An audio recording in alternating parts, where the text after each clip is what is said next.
you just can't not do it. Yeah. You do. It's so sad. You get like forgotten in the abyss. Like if you stop like screaming a little bit, people just kind of like forget about you, which is, we did the how I know things. You were on the show as well with Danny and stuff, and it's someone tweeted the other day, and it was like the nicest thing anyone's ever said, and it was like, whenever I'm bored or whatever, I still like go through that back catalogue of all those stories and just kind of like Oh, watch them no back to way. back, and it's just kind of like the thought that even happens is crazy. In my mind, that is like a nice time in like the previous person I was, Yeah. kind of made something creative with like people that I cared about, and that's it, and it's there, and it's kind of nice. But the thought that that's going to be there forever is quite nice as well. It's Johnny Late Night! And now here's your host, Johnny Rogers! Welcome back, everyone, to episode number 55 of the Johnny Rogers Show. Today I'm catching up with an old friend. You may remember him. He's a horror expert. He used to host Haha Oh No, and a variety of topics from isolation to scary urban legends. On this episode, though, we discuss the internet, global economics, automation, universal basic income, uploading your consciousness, and my guest transition from YouTuber to professor. Ladies and gentlemen, give it up for my friend and yours, Jack Finch. People always try and get me with that. They're like, "Oh, you popped up on my memory the other day." I'm just like, "Not there, bro. I don't exist." I'm not sure. I'm trying to think whether I had that's all I Facebook. am on Facebook. Yeah, like I'm nothing on Facebook. I think if you still search me, there's like the echoes of my old account. But like, I did the whole like purge myself on Facebook. I don't want to be a part of that. You're like, no, I'm good on that. I think that was like 2016 as well, when the world was just going to absolute even more chaos. Well, little did we know there's a lot more chaos to come, but it felt like 2016. I was like, now's a good time to get off Facebook. And I think it's got even worse. They've just become stronger, and like several elections prove that. And then just the whole handling of misinformation is just such a brutal process. It's crazy, man. It's great. It's kind of nice to like, I don't ever want to come off as like as holier than thou, like, oh, I'm observing it from a distance, because I'm such a hypocrite with like Instagram and Twitter and stuff, and like I'm just addicted to Reddit as well. So it's just like, what someone's social media vice is completely different, but Facebook, man, I could tell that place was off at the start. There was something going on. Yeah. Have you ever heard of the dead internet theory? Come on, later. Well, this is a great way to start. Come on. Okay. Okay. I heard this from another YouTuber. I wish I could remember who it was to give him credit, but if you know who it is, somebody drop his @ in the comments below. Or maybe I'll find the link, put it in the description. But he explained it so well. He was like, right now, or I guess I should start at the beginning of the internet, when we first saw the internet coming up. It was this like kind of weird thing where you would just like, you would hear about new websites, and you would just like, you'd be going to all of these different websites, right? And there was like forums that were open, different conversations you could find. And then it like shifted into like social media. Mm-hmm. And then the internet just became like social media, essentially. Like, we don't really go to too many other websites. It's usually the same 4 or 5, just over and over and over and over again. And you get stuck in that kind of little loop. And then you, at that point, you think, yeah, that's the dead internet theory. But it doesn't stop there. No. Because in the early internet days, you could track how many people were online. You could be like, there's many people with like an AOL address. But now, because of the vanity of social media, where people want to have like 1 million followers, they've created bots. And bots aren't people, they're just accounts on the internet. One person could have 10 accounts, 1,000 accounts, if you sat there and did it long enough. So you can't even really tell how many people are on the internet anymore. No. And so it's going to get to a point where it's just a graveyard of just like burner accounts, where there's just nothing, there's no real people on the internet anymore. And the power of that is insane, because you could use that to influence elections. You could have 10,000 of your bots just tweeting, this person sucks and this person's awesome. And then it gets crazy when you think of like the reach that could have. I think we've seen firsthand how powerful the internet is, but you touched on some really good things there, actually. And I just remember, I'm a little bit of a romantic, and I remember, like, we grew up where we can remember, we're probably the only generation that can remember pre-internet and kind of like with the internet, right? Mhm. Like, I remember being a kid and just kind of climbing trees, and like the thought of MySpace just never crossed my mind ever. But that little bit, that early bit, I'm talking like that sweet spot, like 2006 of the internet. Man, what a magical place the internet was back then, dude. Oh my Christ, like Habbo Hotel. You remember Habbo Hotel? Yeah. Oh my Did you ever Christ. play like the Coca-Cola version of it? It was Oh called like yes, it Coke was called Studios. no, wasn't it Pepsi? And then it became Was My it- Coke.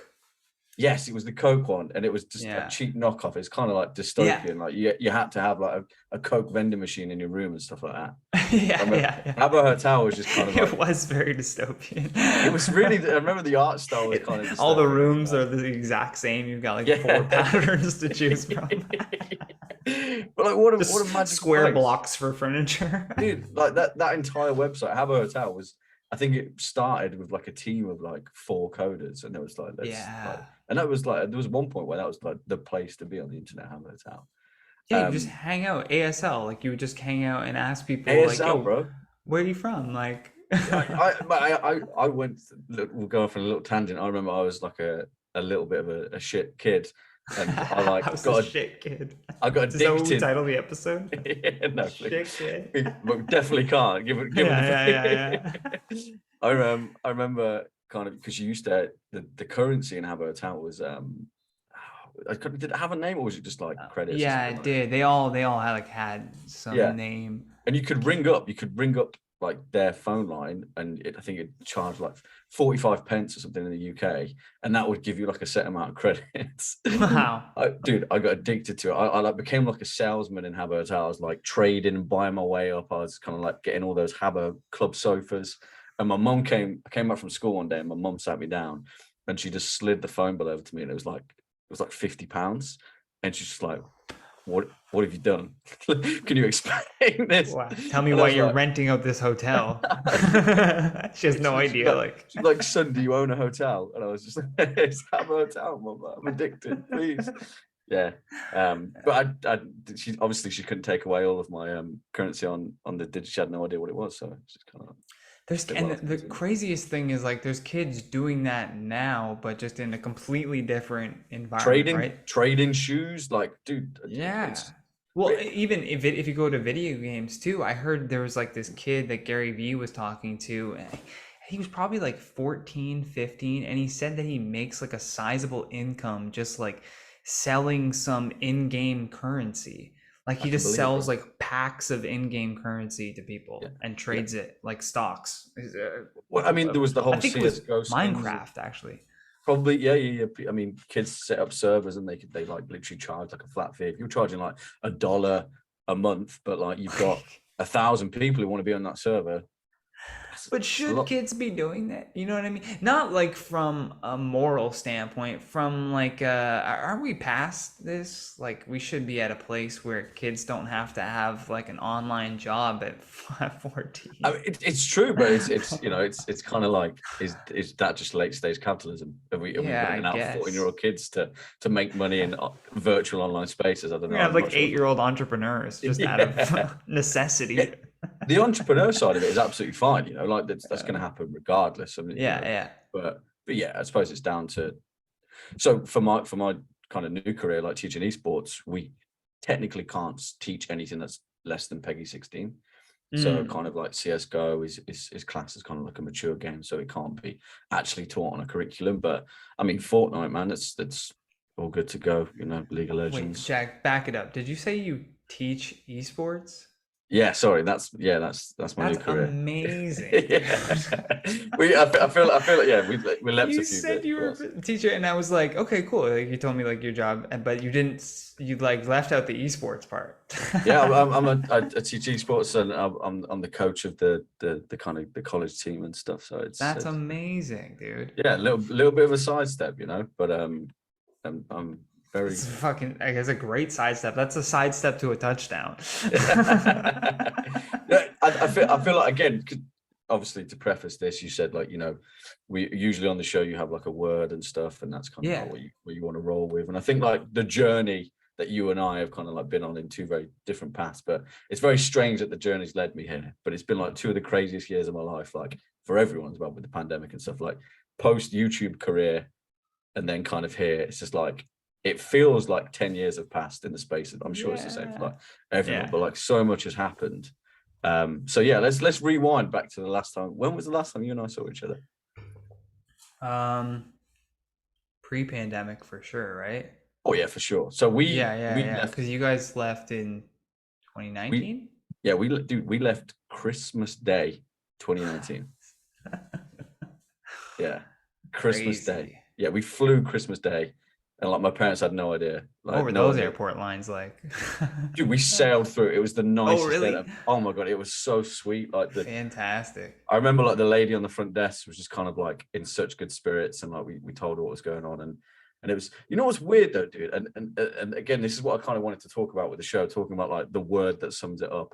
Let's talk about like gut feelings and kind of like intuition and instinct, because intuition is good. Because, dude, intuition. Yeah, I like intuition. And I feel like I've got a little bit of kind of like, I feel like I was a woman in a former life, so I feel like I've got like quite strong women's intuition. You know what I mean? That feminine energy, yeah. Yeah, I've got that like gut-based kind of intuition, and I know this sounds crazy, yeah, but in the lead up to us leaving Toronto, I know a lot of things were happening, but like I felt like something really bad's going to happen. I need to kind of like be in a safe place, and then we got like literally a month later, like the world descends into the apocalypse. It just stopped. Like and I kind of like, dude, and I look back now, I'm kind of like, yeah, there was something in me telling me like this is the right. It was like obviously awful to do, and it was so traumatic to kind of like, didn't want to leave Canada. It's one of the most beautiful places I've ever kind of been in, and I still look back like fondly at everything. But it's just kind of like something was telling me, man, like it's gonna get bad. Yeah. So yeah, I think no. I think that was the what would have been the last time. The last time. I think the kind of was it the party? Did we go to? Yeah, maybe it was. Did we go to a bar, or I feel like we had a beer somewhere. This is great. This is great audio experience. What was the last time? It's like, true. What the hell? Because you were still working at the studio, right? Yeah, I was still there, and then still there. Through the pandemic, it was like the only thing that kept the roof over my head. So it was perfect. Like it was weird the way things work out, right? Like I happened to get a job that I could do from anywhere, right as the world was like, you can't leave your house, and I'm like, okay, cool. I can just do this from a bedroom, I feel that, man. I work for a different company. Kind of, landed another gig where I was just mainly writing and producing, but it's like I worked all the way through the pandemic, bro. Like literally, so lucky. Exactly, bro. And like I saw, it's horrific. I don't want to put too much of a down on it. I'm sure everyone had like a horrible pandemic. How was your pandemic? But yeah, we're very blessed, and kind of like when you like look back introspectively at things, it was very kind of like lucky. Again, I think this is what I mean by us both having kind of like a similar journey in that regard. I still feel super blessed that I could work and kind of did all right. No. And it really I pre-pandemic, pre all of that stuff, my goal was always like, how can I build an income for myself so that I am my own boss without selling a product necessarily, and be able to do that from anywhere. Sounds insane, but it's been done a million times. Like you can see there's countless success stories in this. And then the pandemic showed me like, if I apply myself, I can actually get this done, because the studio was like, we have to shut down, and everyone's really scared of this virus thing. We don't know what we're going to do. And I was like, just get a projector a teleprompter and just do it from home. Like it just, and then I can't leave the house. Right. So I Google or I go on YouTube, how to build a projector. I keep saying projector, how to build a teleprompter for free, because I have no other way. And I figured it out. And I basically took like a pizza box that I had, cut a hole in it, took like a picture frame, took the glass out, like taped it in, colored the inside black with like a Sharpie, and then just set it all janky like on top of like some books, and it was a it was a teleprompter all of a sudden. Johnny, that's the punkest thing I've ever heard. Like, I'm a big kind of like punk soul advocate, you know, like DIY is at the base of the punk, and you just exemplified that, bro. Like, and because I wanted it to all work, you needed was a teleprompter. You made one, bro. Yeah, and then I was like, oh, cool. And then I was filming like 4 videos a day because I was like, now I can, and I can, and then it made me, that's where it clicked, where it was like, oh, just because it's not right in front of you doesn't mean that it's not possible. Yeah, like 100%. You just have to want it enough, and you have to look at it like a different angle essentially to tackle the issue. It was interesting. I'm not sure how much we can talk about the studio, but we don't need to.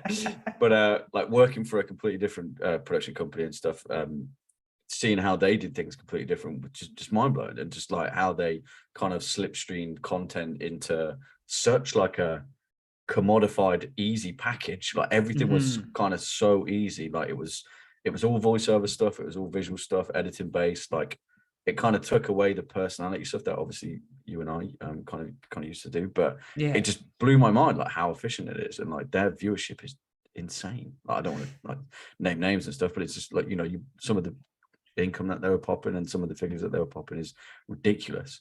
I'm seeing that now with the new studio that I'm working with. It's just such a different world. I was like, that's why I put that tweet up of just being like, if you hate your job, just quit. I saw that tweet, bro. You know how many DMs that guy? I was gonna DM you, but I was just like, he gets what I mean. If I just like, he knows what I mean. It's true though. Man. It's true though, man, isn't it? It's you know, like credit where credit is due. It was like an eye opener for what was possible, and gifted the tools, and at least spark the curiosity to continue down that path if you wanted to, and then in a multitude of different things, right? Like you realize there's so many different ways that you can like work and make money on the internet, and so credit to that. But it was just, you know, poorly managed, and there's not really anything that you can do about that. If a person wants to run their company a certain way, you got to just let them do whatever they want to do. But working for this new production studio now, it's like, oh, okay, this is how the professionals do it.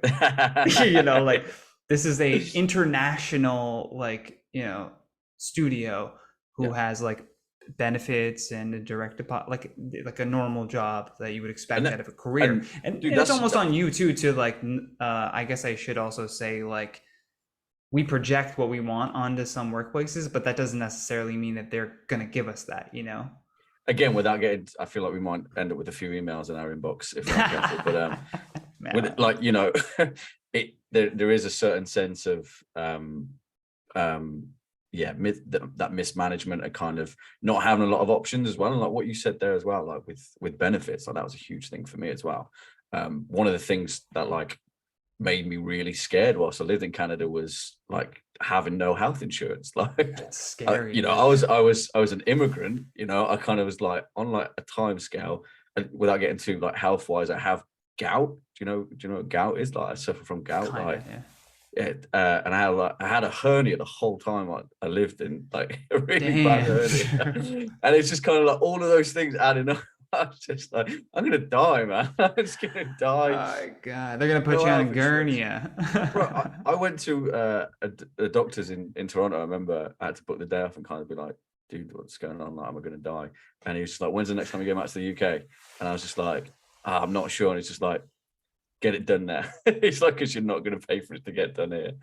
Which is like again, like the narrative we're talking about is very transitive journeys, but yeah, it still blows my mind that just wasn't an option, and that was a worry.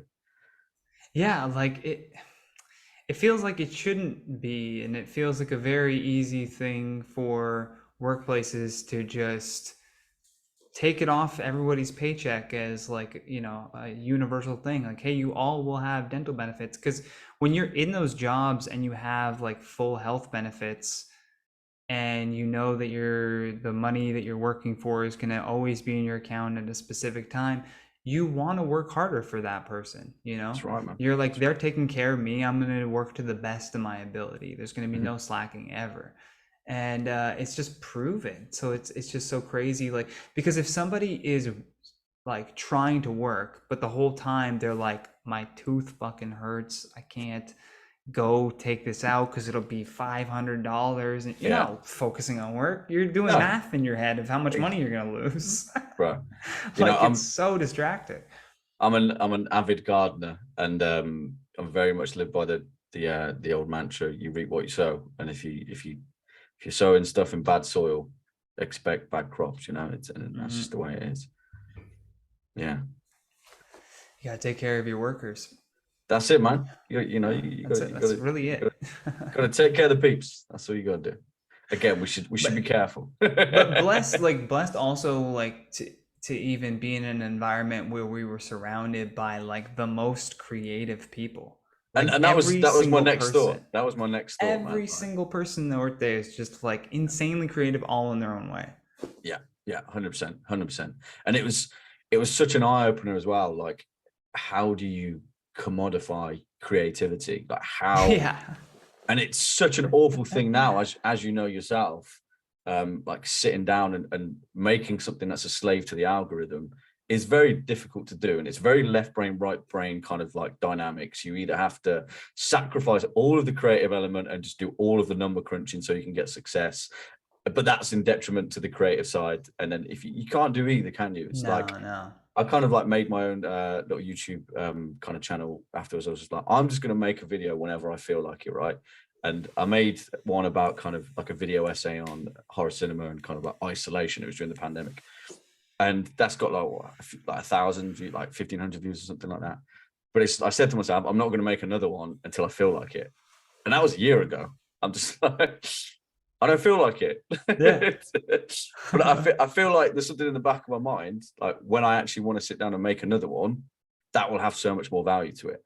But 100%. It's just I'm not going to make loads of money off it. So it's so difficult to kind of like the sacrifice. It's the sacrifice, and one of them has to go. One of them. There is no YouTube channel. There is no content creator other than probably Andrew Callahan and Channel 5 who are getting ridiculous amounts of viewers and making like a certain type of income on it and not sacrificing like a little bit of creativity. You have to do one or the other. It's sad, but there's one creator, I just watched one of their videos. He makes one video a year. That's like his thing.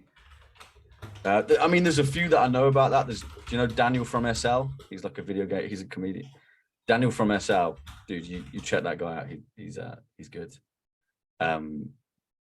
He's like the biggest troll in the world, but in a quite charming way. In a charming way.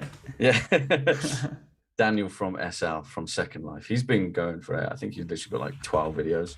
Daniel from SL. Yeah. Oh, he's got a face reveal. Yeah, he's an interesting guy. He's an interesting creator. Yeah, I'm gonna check that one out. I couldn't figure out who this other creator is, but he makes like one video a year about like a person, almost like a documentary, like another person on the internet. Okay, I love that. And it's just like it's like a movie. It's just so intense with like graphics. He just spends the most amount of time just on like one of these videos, and they're just like super well researched. I'll have to figure out who it is and send. Yeah, no. So I mean, again, like there are so many creators like that who produce some of like literally the highest quality documentary things I've ever seen in my life. Some YouTube creators, but they're still producing at least like 2 videos a week or a video a week or 3 videos a month. You just can't not do it. Yeah. You do. It's so sad. You get like forgotten in the abyss. Like if you stop like screaming a little bit, people just kind of like forget about you, which is, we did the how I know things. You were on the show as well with Danny and stuff. And it's someone tweeted the other day and it was like the nicest thing anyone's ever said. And it was like, whenever I'm bored or whatever, I still like go through that back catalogue of all those stories and just kind of like watch them back to back. And it's just kind of like the thought that even happens is crazy. In my mind, that is like a nice time in like the previous person I was. Yeah. Kind of made something creative with like people that I cared about, and that's it. And it's there and it's kind of nice. But the thought that that's going to be there forever is quite nice as well. Hey everybody, Johnny here. Just want to take a quick second to thank our newest Patreon subscriber, CLB. I appreciate your support, and because you are subscribed to the show for just $1 a month, you're getting this episode before anyone else. If you want to be cool like CLB, head to patreon.com/TheJohnnyRogers and join in on the fun. All right, now back to the episode. But again, yeah, it's leaving that footprint almost for yourself in this like weird thing called the internet that kind of exists but doesn't exist. You know? Yeah, and I feel like the more we talk about it, the more I think that the internet is probably the subject of this topic. But I love the internet, man, and like you were such a incredibly capable creator and stuff as well, and like seeing like the way that you've navigated it and changed from place to place and like tried to maintain originality and uniqueness. Like everyone's got, like everyone that I know on the internet, albeit like I'm a nobody on the internet, but like everyone has got like their own kind of like in the grand scheme of things, you know what I mean? But everyone's kind of like got like a if we little were to niche. pull up the YouTube analytics website. Yeah, I'd be like, I don't know. I hate how IMDb does that. IMDb will be like, you are 74,000. Like, No, it does not. They tell you where you rank. They rank you. They rank you. Oh my god. So savage. Are you on it? Yeah, I have a couple like short films on it. Yeah, that's it. And then somebody actually, the craziest thing, they went and they uploaded like credits for me for the YouTube channels. So it'll list like the videos that I'm in. It's crazy. It blew my mind. I was like, I would not have had the patience to sit there and find all of the videos I've done. You know how many fucking videos I've done? It's a disgusting amount. If it was like IO, you were like doing like 5 videos a day. 5 videos a day. That's a lot. Wow, man. For like 4 years. Yeah. Oh god, was it that long? It's a while. Holy shit. Was it that long? Yeah, I started in 2018. When did I start? And then I quit in 2022. This year? Yeah. So when did you move? So let's do a little bit about you. Where did you move back to? You're interviewing me now. I'm I guess it flipping is the Johnny Rogers show. Let me interview you. I moved to Ottawa in October because I was just looking at 2021. the city. 2021, yeah. Because I was just looking at the city and I was like, I don't really think it's like good here at the moment. You know what I mean? Like I was like, I need to. It just seemed like it was like there was like this downturn happening. I'm happy to see like the comedy scene is like back and thriving, but like the price of the city to be in Toronto and like the safety just didn't. I was like, And then it was the thing kicking in of being like, oh, I can do my job from anywhere. Because there were so many times throughout 2021 where it was like you'd be at work and then you'd be at home and then you'd be at work and you'd be at home, because there was always like a COVID scare like every other day, some new variant or something. So I'm like, fuck this, get out. And my brother was having a baby too, so I wanted to be closer to home. Just to be there. And so yeah, and then working from home doing that still, I was just like, this is shit. And then I quit. I just didn't even like, I thought it would be better being further away, but it just wasn't. It was worse. So but hey, everything happens for a reason. Like now, the funniest thing is too is the studio I'm working for now, they're based out of Montreal. Just it's right there. You're gonna go? I am. Yeah, I'm heavily considering it. Yeah, moving to Montreal next, because I like the idea of moving around. I don't like this idea of just staying put in one place, right? Yeah. Go spend maybe a year here, 2 years here, 2 years there. Just keep moving around. It's the way we did things for ages, bro. The nomads, you know, and Canada feels like the perfect place for that. And I'm so glad you said that, actually, because I miss like Toronto so much. But one of the big reasons that we decided like to not return to North America and kind of like stick it with the UK is just the housing prices, bro. And I'm sure that was an element. It's kind of our plan initially was we were applying like visa wise to kind of come like permanently. And then we were just looking at rental markets, and then COVID, and it was just going higher and higher and higher. And I'm just like, how? I would buy a house in Costa Rica before I buy a house in Canada. Do you know the average? It's probably more now, but the average place for a condo, to buy a condo, is like just under $1 million. It's ridiculous. Like, it doesn't make any sense. How does they're applying, they are doing all of this stuff that will hopefully have an impact on those prices. Like I read that if a condo owner is basically not allowed to have an empty unit for more than a certain amount of days.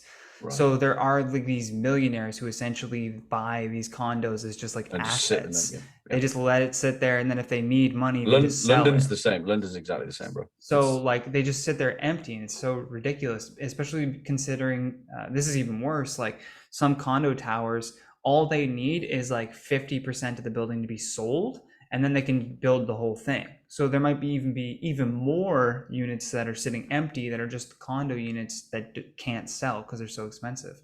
Then on top of that, Canada is also stopping like any foreign purchases. So nobody from another country can come to Canada and that was buy a big any thing. real Yeah, estate. That's I remember huge. at the time that was a huge thing as well. And that's, Yeah. it's going to turn into an economics podcast now, but We flip so much here. I think the main thing, and it's talking about creativity, like cities attract creative people, and that was the reason like you and I met was literally because We of were the drawn city. to a city. Yeah. Yeah, and it's such a shame that kind of like young creative people are just absolutely drowned out. And it's you go there and kind of like you struggle to pay rent. And the guest that you had on before, and Andrew Porto. Yeah. I was watching his show, and something he said at the start of the episode kind of stuck out with me. And he said he's playing a game kind of to not be a server, and it's kind of like that was, and you're the same. Like I was the same. Like that was kind of like the life at, being a creative young person. You try and do something creative in a big city, and you work a service job. You end up being a professional server. But you can't even do that now, man. Like you can't even. How do you do that? You can't balance the books on both. Just shout out, by the way, just to the service industry, because some of the best people I've ever known in my life have worked service jobs. So Yeah, of course.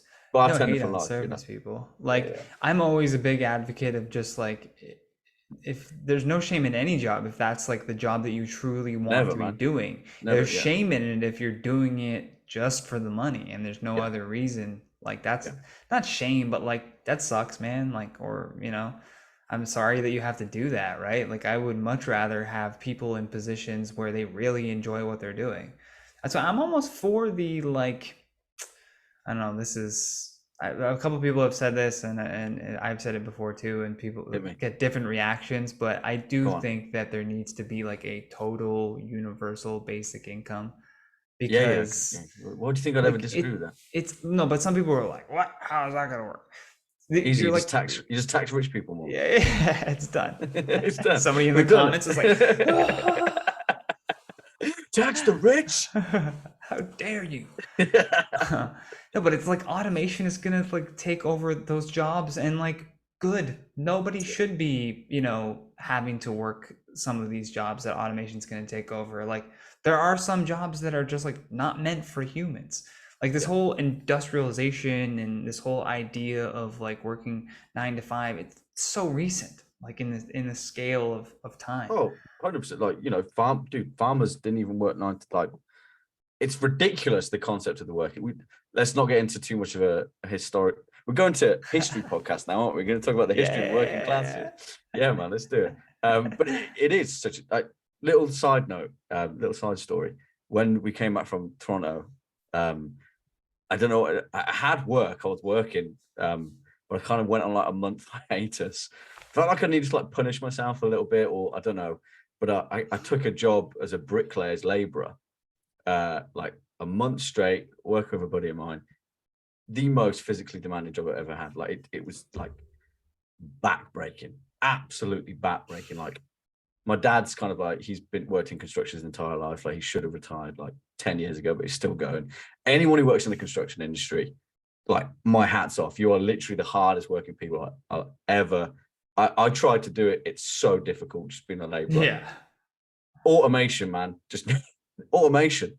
Please, just like even if Somebody create a bricklaying machine that just Dude, they goes have them. along and They drops have it. them. They have them, bro. They have them. Some of the content like companies I worked for, a lot of the videos that pop off are like 15 like construction hacks that you won't believe, or kind of like 15 machines you won't believe. Dude, they have bricklaying machines. they have machines that That's perfectly lay crazy. bricks brick by brick. Of course And they it's just- do. Of course they do, you know. It's kind of like, I get it. Like, our species has been so good at just physically throwing the working class at the meat machine for like hundreds of years, and it's kind of like we're getting to a point in the precipice where we kind of don't need to do that anymore. And obviously we're seeing kind of the side. I don't want to get too much into it, but we're seeing the seismic quakes of that being a possibility, right? You know, and you know, people don't need to kill themselves. It's so sad. Like, it's if you've ever worked a job like that, it's so horrible, man. Like, it takes, and just like the side effects and the toll, like we're talking about, that it takes on the human body is insane. Dude. Like, imagine what our like life expectancy is going to go to, just because the majority of us haven't had to work like physically laborious jobs where we like hurt our back and like slip discs and like breathe in toxic fumes, like standard stuff. Like, like there was just chimney cleaners, you know, just people just breathing in ash all day. Those poor kids. Those poor kids. That's insane. But that's what happened. Like, because those kind of labor laws didn't come into like early, like just before the 1920s as well, man. Like, it's just they were like, send the kids in, send the kids into the coal mines. Just do it. There's old videos. I don't know if you've ever. There's an account on Instagram. I think it's called like History Photographed. But sometimes they'll do like old school videos, like, oh, Paris from the 1920s, and then they'll colorize it, and the kids look like they're 50. They're like they're just these little people, and they're like, one's got like a cigarette in his mouth. Smoking. They've got kids. Like they've got like and then the captions like, these kids are 9. You're like, what? They just gone off a 12-hour shift. And it's a different breed of people, you know. And you know, we live in a world now, like an internet-based kind of like information world, where young people see that they can play Fortnite for a living and like literally like sit in a comfortable chair and play games with their friends, and it's kind of like, and if they have any problems, betterhelp.com, you know what I mean? Like, there's services available. They can actually like, they're like, oh, that's trauma that I'm recognizing in myself, let me figure that out. Our parents were just like, whatever, I'll just drink that away. I was just about to say, or just smash my head against the wall. Oh, what's that I'm feeling? Everybody gets sad sometimes. I mean, we laugh, but it's the old Simon Garfunkel, hello, darkness, my old friend. What a tune, by the way. But we laugh, but it's so painfully true, isn't it? And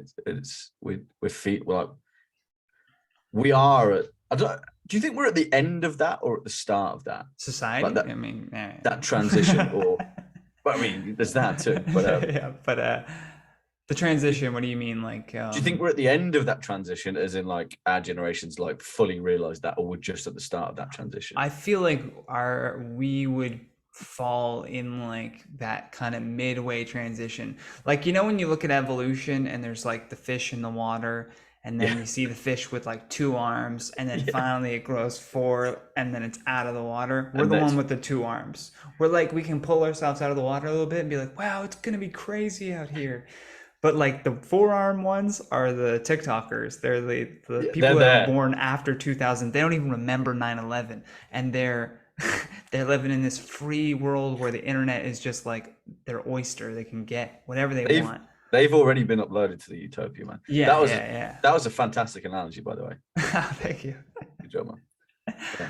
There's this other article that I read too, where it was about like, experts believe that by the year like 2034, you'll have the ability to upload your consciousness to a computer, and then we're getting into it now, bro. We're getting into it now. Re-upload that into another biologically like human being, which is so terrifying. This is like a conversation that I usually test like friendships with. How do you feel? No, just no. I'm good. Au naturel. I don't want to. No. I'd do it as long as I could upload it to a body like similar to mine. Yeah, none of it's guaranteed. Like people are always like, roller coasters are so safe, and then you see a video of a kid flying off of the fucking roller coaster, and you're like, no, they're not. The equivalence, roller coasters so safe. Uploading your consciousness to a meat bag. Both you're taking risks, number one, and you're putting yourself in the hands of somebody else. Somebody's got to be working the computer. I don't know who's working that job. Did you ever see that show Altered Carbon? You see that? Yes. Yeah. So that's all about kind of like uploading that concept. Yeah. I would do it if I lived in Altered Carbon time, where it had been 300 years of people doing and this. Everyone had done it. Yeah. And everyone had done it, and they made their mistakes, and they did it the right way. But they get like the superhuman bodies and stuff, and I'm kind of like, that's cool. I like that part. Yeah, but that makes it boring. Like, I feel like it's cheating. Bro, if you could come back with like, the world is gonna be an insane place if money can buy you like a superhero body. Like somebody comes back as like, but that's what I mean. Money will ruin Superman. it. So, like, and I'll never be able to. Money for sure will ruin it. We'll all be on Mars by then, anyways. It's fine. Would you go to Mars? I won't go to Mars. Would you go? What they're gonna do? Here's what they're gonna do. This is my plan. This is what I think the actual leaders of the world are gonna do.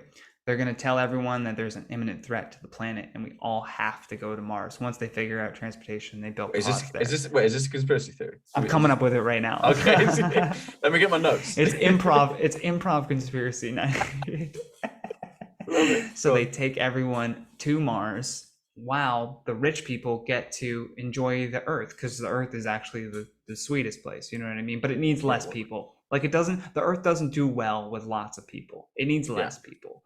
That's when it really starts thriving. Like that's what we saw in the pandemic. Like the skies cleared up. There was no smog. The water was like cleaner. Can't we switch it though? Can't we convince the rich people to go to Mars and we can all stay? That'd be sweet, but they're not going to want to do that. They're going to want to ship everybody up there. Well, they fuck around with their superpowers and their new bodies. But they're the only ones who can afford it. Like, send like Elon Musk and that. Be like, yeah, bro, go. Just keep going, mate. Just see Mars. If you do this, here's the scariest part though. If this happens, right? Like, let's say this happens. Everybody's on Mars now. All the richest, 1,000 people are on the planet. There's 1,000 people on the Earth, right? And they are all they've all transported their consciousness. They've transported their consciousness into these superhuman bodies. Okay. And 200 years pass. At this point, the people, if you grow up on Mars, the people who exist on the planet, they're just called the immortals now. And you're like, oh, the gods live. And they just become god figures, which is such an insane concept to think about. That there is this theory going to be? Has this happened before? Yeah. This has happened before. And then they have to create more people because they realize something bad happens on Mars. Got rid of all the humans. Now they have to make humans there. And then they gotta. It's all a cycle. That's. I'm not sure if you're joking, but I'm with you. I'm half joking. Yeah. Part of me likes to if the joke is gonna work, I gotta believe it a little bit. You know what I mean, to really sell it. Exactly. All good comedy has to have truth, doesn't it? Yeah, and a good way to sell it. That's why I credit my salesman days for being able to sell it a complete story of nonsense. What did you say? I didn't know you were a salesman. What did you say? I did when you look at, dude, you've done everything. Weren't you in the forces as well?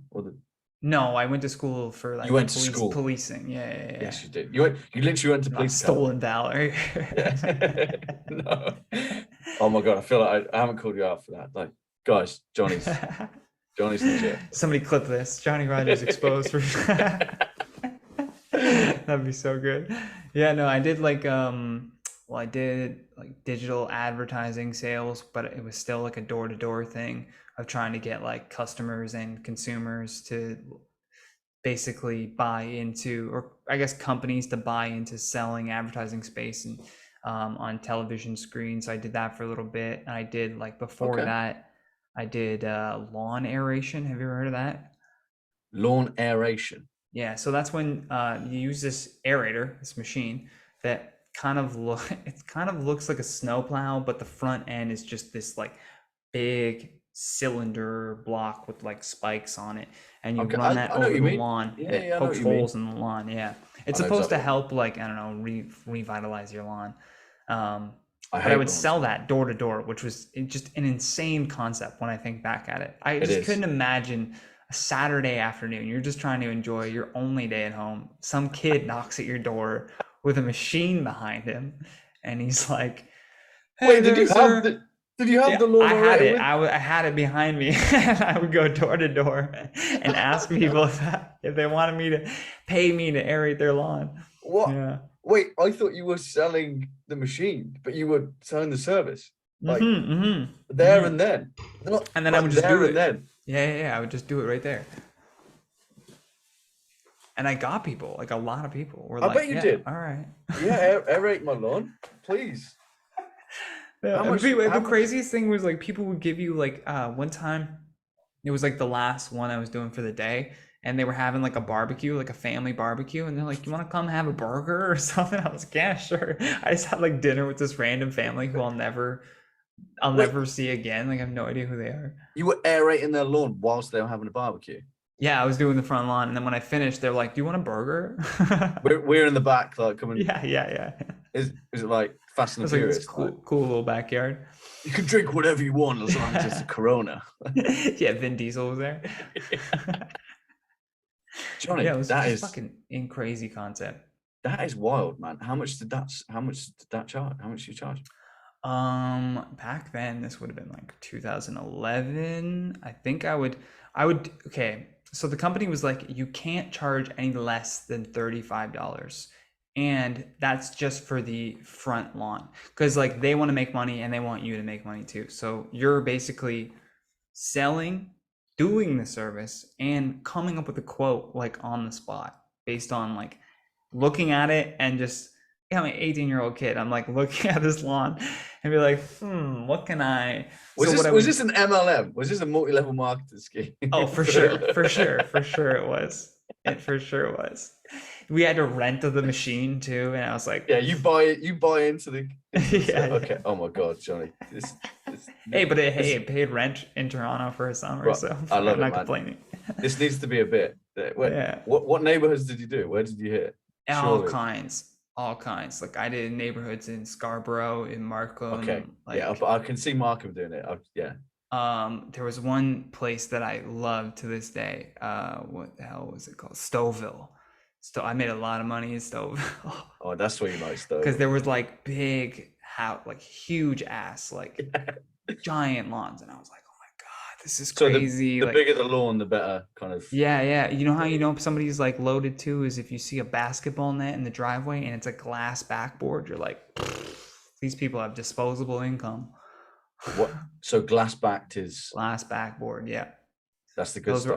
Those were always the people who were like, they wanted to have the nicest stuff. Those were the people who I could like go up to their door and all I had to say was, hey, I was just doing your neighbor's lawn next door, aerating his lawn, and it looks great now. Like if you want, like I can do yours too, or you can leave it. Like I know you got some dead spots on there, but like it won't look too weird next to his. His will come back greener in like a couple weeks. Nobody wants their neighbor's lawn to be greener than their lawn. You are good, Johnny Rogers. Oh my God, I'm sold. Like I don't want.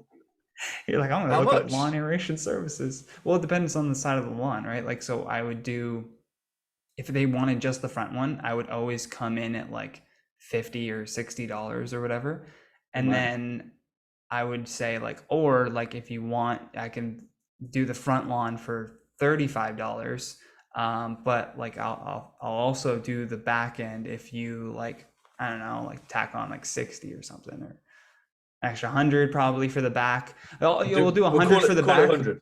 Yeah, I'll call the back 100, but I'll lower the front lawn for 35. Well, I'm still making more money than the 50 or 60 that I would have gotten for just the front, and I'm here anyways, so I lower the first value and then package in the second one, just like I'm doing them a favor. Watch out for these people. You're good, man. I'm feeling you. Like, well done. I feel like, well done. If you. I feel like you get into those modes though when it's like desperation calls. Like you're like, I have to do something to keep my head above water, right? If you're broke, this is the incentive. And if you're like having to buy into the machine, like you are kind of almost pre-programmed to do whatever it takes to get a tactic. And I feel like a lot of kind of like sell services are built on that, aren't they? On the impetus that it's fight or flight. It's like the salesman, the salesperson has to do whatever they can to survive, and like you will naturally find a way to do that. And Yeah. that is just only natural, isn't it? If you're having to pay a set fee for something like that, you know, dude, YouTube is a lot like that. YouTube is a hell of a lot like that right now as well, and it has been for years, isn't it? It's how can we make a video twice as quick as the next channel for less money? Because if we get up 10 seconds before they do, we might, you know, we might. Yeah, get especially more now with like jumping on like a trending thing too. You're like, oh, if we're the first to cover it, we sell ourselves the best because we come up earlier in the search or whatever. But it's like you look at channels like Duke and Media and Viral Hog, like their entire business model is based on scouring anything that's popular, any kind of like search term that's getting more and more clicks per minute. I've seen it happen. I've seen videos like get uploaded and within minutes it's been bought by Viral Hog. That's crazy. Yeah, but you know, and then they found a model that works for them.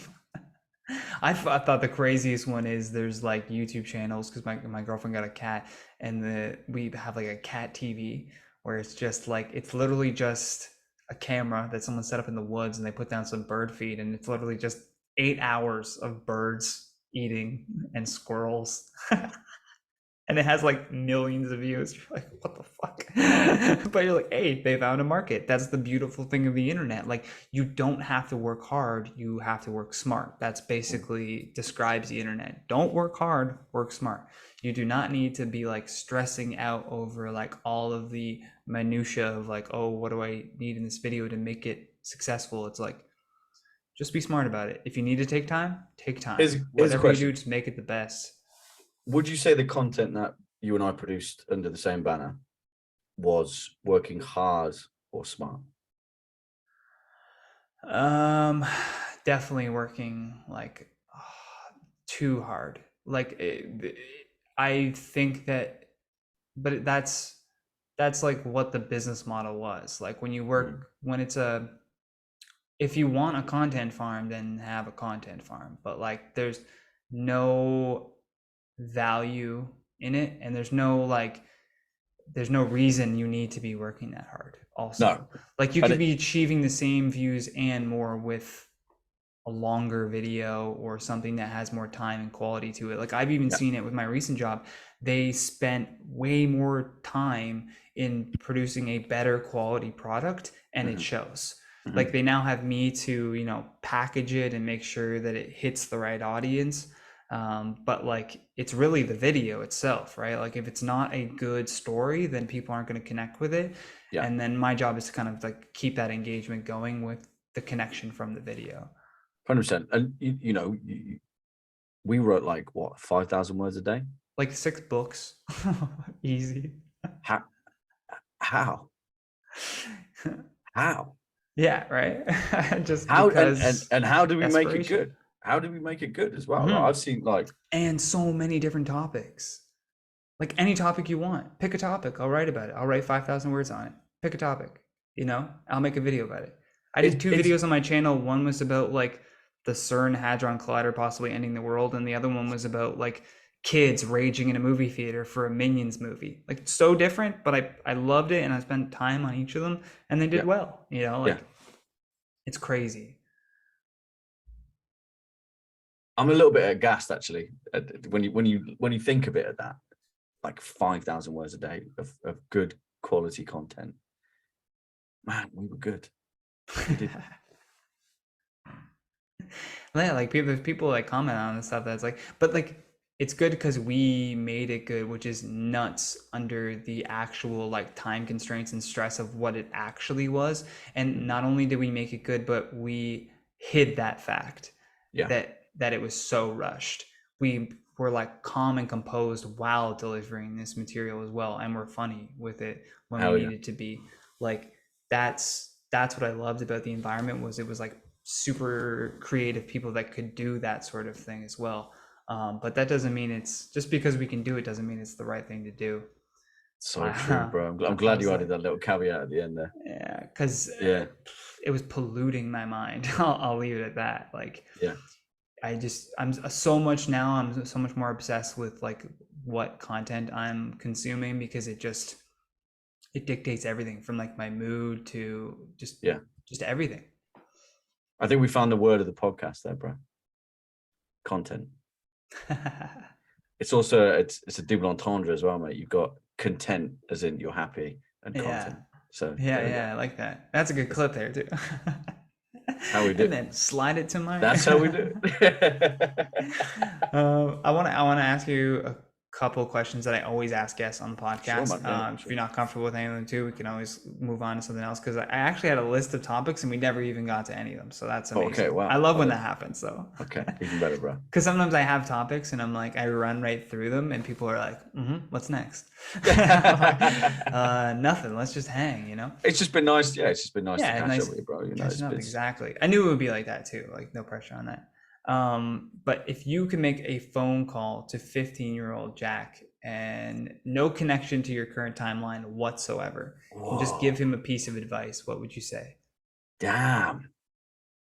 Whoa, you kind of stunned me a little bit. Wasn't expecting this. I was going to say this at some point in the show, actually, but I'm a big proponent of the belief that if you don't look back at yourself from 5 years ago and cringe and kind of like, you're like, why did I do that?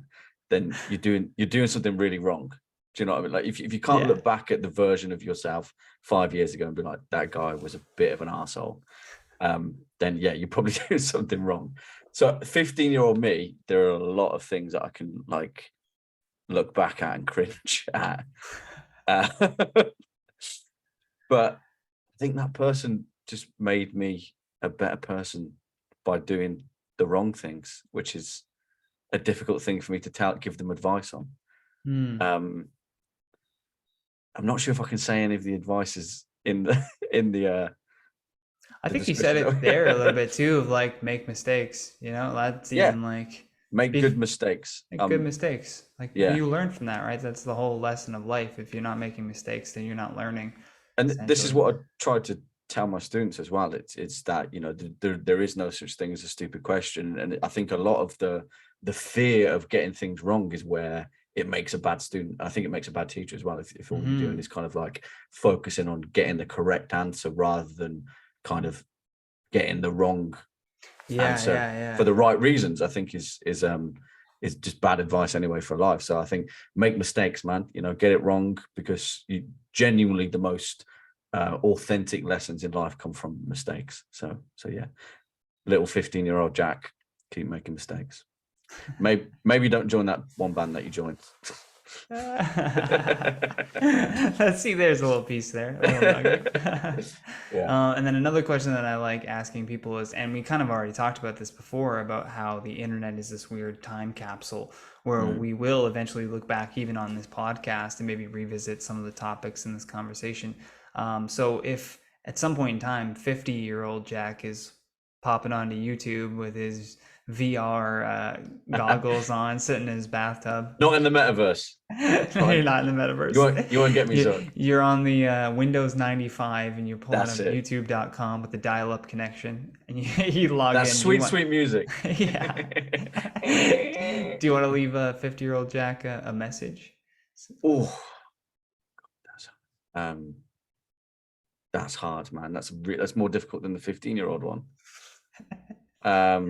I'm like 60 minutes here. Yeah, you are like 60 minutes. Keep making mistakes, 50-year-old Jack. Yeah. Just flips it around. Yeah, nice. Yeah, keep making mistakes. You know, maybe you got a little bit better at jiu-jitsu by that time, but you're like, I hope you're at least a black belt by now. Oh my god, maybe a blue, maybe a blue. Who knows? Maybe you'll surprise yourself. Yeah, it's a hard sport, bro. Well, we're coming to a close here. Do you answer these questions? Do you usually give the? Do you? I think I did answer them on like an earlier, because there was the first podcast I did by myself, and then I did another one where it was kind of just like 50 facts about me. I saw that one. I saw that one. That was cute, man. That thumbnail, you look cute as a boot as well, bro. Thank you, bro. little Johnny Rogers. I'm shocked that my parents did. I'm happy that they didn't, but I'm shocked they didn't try to get me to some Sears catalog or something. Oh yeah. I'm like, thank you for not giving a Thank you shit for about not- show business. Thank you for not exploiting me as a Yeah, child. Hats off, you know. That's good parent. I could have been taken by a white van at any moment. You held on. That was great. Yeah, you did. Yeah. You Dug your gotta heels thank in. your parents where it is. That's Do you have any parting words for the people watching? No, just it's been lovely. It's been a nice chat. It feels being a very obscure person on the internet, it's always nice to kind of like harken back to that time. Which I look back on very friendly kind of memories and very fond memories that I have of the I think internet. people will be happy to see this episode. So, Oh, thanks, man. you want me to tell people where they can follow you? Yeah. If I'm Like, I guess do it if it's you want, Joff on the Instagram. one. There it is. JAW3FFF. Go That's give him a me. follow. Go check him out. Yeah, man. And, It's great catching up with you. What a pleasure, dude. What an absolute pleasure. And it's so nice to hear how well you're doing, and kind of deservedly so as well. You too, man. I want to keep me in touch with this esports professor. That's We'll see as well. fantastic. We're- Congrats. We're going for the British Esports Championship next year. Hell and then- yeah. And then we'll be on the world stage. We'll see. Yeah. I better get a shout out. You better do like that Joe Rogan thing. Have you ever heard the Joe Rogan opening where the UFC fighters yelling like, Yeah. Joe Rogan all day, all night. Johnny Rogers show all day, all night. I'll give you the JR. It's a big ask. Is it the JRS JRS? show? Yeah, the that's what it JRS. is. Don't you worry about it, man. All right, man. Hope All you have right. a great rest of your night. See ya. Take it easy, brother. Much love. Bye bye. Much love. Bye, everybody. You've been listening to The Johnny Rogers Show. New episodes air every Sunday at 7 p.m. Eastern Standard Time.